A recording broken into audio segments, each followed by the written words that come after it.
Après plusieurs jours au centre des urgences de Yaoundé, le président de la République, Paul Biya a instruit son évacuation sanitaire au milieu du mois de septembre. Le sultan Ibrahim Mbombo Njoya n'aura pas survécu. Fils de Sédou Njimoulou Njoya, sultan des Bamoun, Ibrahim Mbombo Njoya, est né le 27 octobre 1937 à Foumban. Il est, depuis 1992, le sultan, roi des Bamoun au Cameroun. Au terme d'études primaires à Foumban, sa ville natale, il ira poursuivre ses études secondaires en métropole française, puis reviendra les parachever au lycée général Leclerc de Yaoundé. Après son baccalauréat, il poursuivra ses études supérieures au Sénégal, à l'Institut d'études administratives africain de Dakar. Il y obtiendra un diplôme du deuxième degré. Administrateur civil de formation, la carrière du jeune prince commence effectivement durant la première décennie suivant l'indépendance, lorsqu'il avait 20 ans. Il a occupé tout d'abord le poste secrétaire d'État à l'information de 1960 à 1961.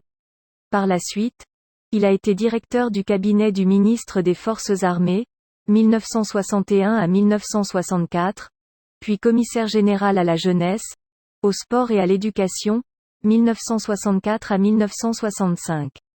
De 1965 à 1970, il devient vice-ministre de l'Éducation nationale, de la culture de la jeunesse et des sports. En 1970, le destin le conduira dans la diplomatie où il séjournera pendant environ 10 ans. Il est tour à tour nommé ambassadeur en Guinée équatoriale, 1970 à 1974, puis en Égypte, 1974 à 1980. En 1980, il revient au gouvernement comme vice-ministre des Affaires étrangères, mais pour un séjour fugace. En janvier 1982, il est muté au poste et télécommunications. C'est au cours de cette année que le président Ahidjo décide de quitter le pouvoir au profit de son successeur constitutionnel Paul Biya, qui en 1983 renouvelle sa confiance au jeune prince Ibrahim en le nommant ministre de la Jeunesse et des Sports. Njimbouyou, comme les Bamins aimaient si bien l'appeler, va gagner en popularité avec la performance des Lions indomptables, équipe nationale de football du Cameroun, lors de la Coupe d'Afrique des Nations en 1984 à Abidjan, victoire annonçant leur future épopée en Coupe du Monde en 1990. Il va gérer ce département ministériel pendant 3 bonnes années.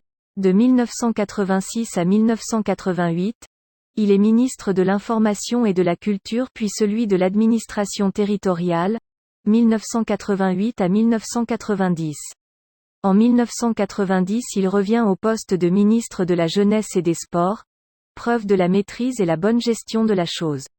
Au moment où son père, Sa Majesté Njimouluh Seydou mourait le 27 juillet 1992, le prince Njimbouyou est passé de sultan à roi des Bamins, c'est-à-dire de l'administration d'un ministre, à celle de roi de tout un royaume. Ceci est une suite logique d'une carrière exceptionnelle de l'homme qui va devenir le 19e roi de la dynastie de Nsryn.